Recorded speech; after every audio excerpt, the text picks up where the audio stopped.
Bismillahirrohmanirrohim. Assalamualaikum warahmatullahi wabarakatuh. Perkenalkan, saya Arulandari, NIM 20600118029, kelas Fisika B dari jurusan Pendidikan Fisika. Nah, di sini saya akan sedikit menjelaskan tentang materi mata kuliah saya, yaitu pengembangan kurikulum, guna memenuhi tugas mata kuliah pengembangan kurikulum.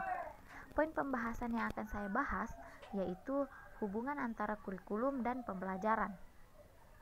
Nah, sebelum saya membahas tentang hubungan, terlebih dahulu kita harus ketahui apa yang dimaksud dengan kurikulum serta bagaimana pengembangan kurikulum dalam pendidikan. Nah, pembahasan pertama yaitu kurikulum. Apa sih pengertian dari kurikulum itu sendiri? Kurikulum dalam bahasa Latin kurir berarti pelari, dan kurar berarti tempat berlari atau tempat berpacu. Kurikulum dalam bidang pendidikan biasanya diartikan sebagai sejumlah ilmu yang harus dipelajari. Sebenarnya, kata kurikulum awal mulanya digunakan dalam dunia olahraga pada zaman Yunani kuno. Tapi semakin berkembangnya zaman, kata tersebut digunakan pula dalam dunia pendidikan. Kurikulum adalah seperangkat rencana dan pengaturan mengenai isi dan bahan pengajaran serta cara yang digunakan sebagai pedoman penyelenggaraan kegiatan pembelajaran untuk mencapai tujuan pendidikan tertentu. Pengertian ini tercantum dalam Undang-Undang Nomor 20 Tahun 2003 tentang Sistem Pendidikan Nasional. Nah, adapun tujuan kurikulum terbagi menjadi 4, yaitu yang pertama, tujuan pendidikan nasional, yang kedua, tujuan kelembagaan atau institusional, yang ketiga, ada tujuan kurikuler, dan yang keempat, ada tujuan pembelajaran. Kurikulum tentunya mempunyai banyak fungsi. Nah, fungsi utama dari kurikulum yaitu sebagai alat untuk mencapai tujuan pendidikan dan sebagai pedoman untuk mengatur kegiatan pendidikan. Nah, dalam kurikulum pula terdapat 3 landasan kurikulum, yaitu yang pertama landasan ideal, di mana landasan ini mencakup Undang-Undang Dasar 1945 dan Pancasila. Yang kedua ada landasan hukum, di mana dalam landasan ini mencakup keputusan Kemendikbud tentang kurikulum.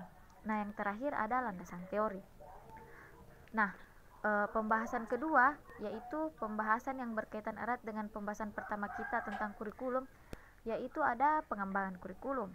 Pengembangan kurikulum merupakan perencanaan, pelaksanaan, penilaian, dan pengembang kurikulum yang sebenarnya. Selanjutnya yaitu landasan dalam pengembangan kurikulum. Ada 5 landasan dalam pengembangan kurikulum, yaitu yang pertama landasan yuridis. Landasan yuridis merupakan ketentuan hukum yang dijadikan dasar untuk pengembangan kurikulum dan mengharuskan adanya pengembangan kurikulum baru. Yang kedua ada landasan filosofis. Landasan filosofis dalam pengembangan kurikulum ialah asumsi-asumsi atau rumusan yang didapatkan dari hasil berpikir secara mendalam, analitis, logis, dan sistematis dalam merencanakan, melaksanakan, membina, dan mengembangkan kurikulum. Yang ketiga yaitu ada landasan psikologis. Landasan psikologis merupakan landasan penting yang harus diperhitungkan dalam kegiatan pengembangan kurikulum sekolah. Yang keempat ada landasan teoretik. Landasan teoretik memberikan dasar-dasar teoretik pengembangan kurikulum sebagai dokumen dan proses. Yang terakhir ada landasan sosiologis atau sosial budaya. Dalam pengembangan, kurikulum berkenaan dengan adat istiadat, keyakinan, nilai, bahasa, agama, dan lembaga-lembaga sosial yang turut berpengaruh terhadap pengembangan kurikulum. Fungsi pengembangan kurikulum itu dapat dijadikan sebuah acuan dalam proses pembelajaran atau pendidikan, di mana kurikulum ini sudah menjadi keharusan untuk menyesuaikan dengan perkembangan teknologi dan dinamika penduduk atau masyarakat agar tujuannya dapat tercapai. Nah, kan tadi sudah kita bahas tentang kurikulum dan pengembangan kurikulum agar kurikulumnya itu maksimal kan? Selanjutnya, kita akan membahas poin penting, yaitu pembelajarannya. Sebelum itu tentunya kita harus mengetahui pengertian dari pembelajaran itu sendiri. Jadi, pembelajaran adalah suatu aktivitas atau proses mengajar dan belajar. Aktivitas ini merupakan proses komunikasi dua arah antara pihak guru dan peserta didik. Undang-Undang Nomor 20 Tahun 2003 tentang Sistem Pendidikan Nasional mengatakan pembelajaran adalah proses interaksi peserta didik dengan pendidik dan sumber belajar pada suatu lingkungan belajar. Memperhatikan makna tersebut, dapatlah dipahami bahwa pembelajaran adalah membelajarkan peserta didik dengan menggunakan asas pendidikan maupun teori belajar yang merupakan penentu utama keberhasilan pendidikan. Pembelajaran dapat disebut berhasil bila dapat mengubah peserta didik dalam arti luas, serta dapat menumbuh kembangkan kesadaran peserta didik untuk belajar sehingga pengalaman yang diperoleh peserta didik selama ia terlibat dalam proses pembelajaran itu dapat dirasakan manfaatnya secara langsung. Dalam melakukan pembelajaran tentunya kita akan mencapai tujuan ya. Nah, tujuan pembelajaran itu yang pertama untuk menentukan isi bahan ajar. Nanti kita kaitkan dengan kurikulum. Kan dalam kurikulum ada materi pembelajaran. Nah, di situ nanti kita tentukan mana pembelajaran yang efektif buat diajarkan.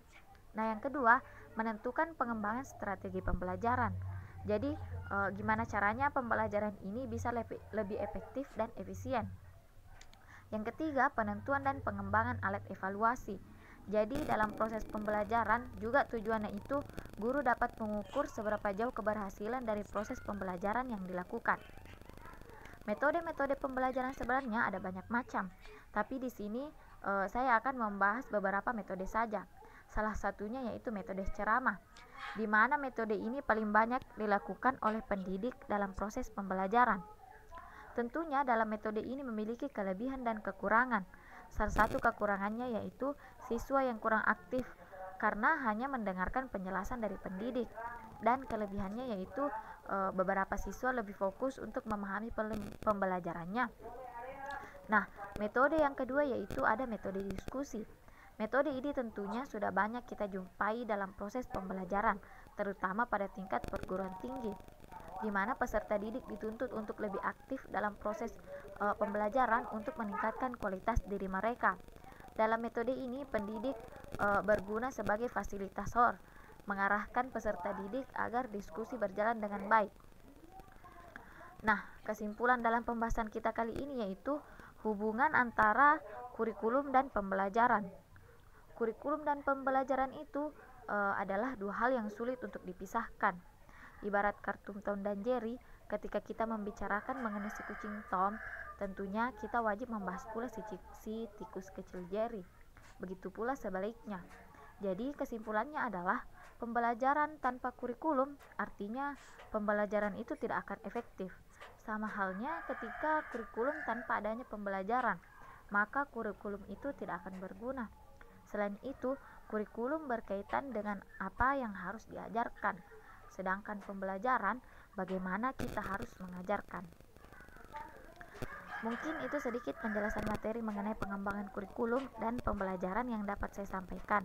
Semoga penjelasan ini dipahami oleh semuanya agar dapat mengetahui lebih dalam lagi tentang kurikulum dan pembelajaran. Cukup sekian dari saya. Wassalamualaikum warahmatullahi wabarakatuh.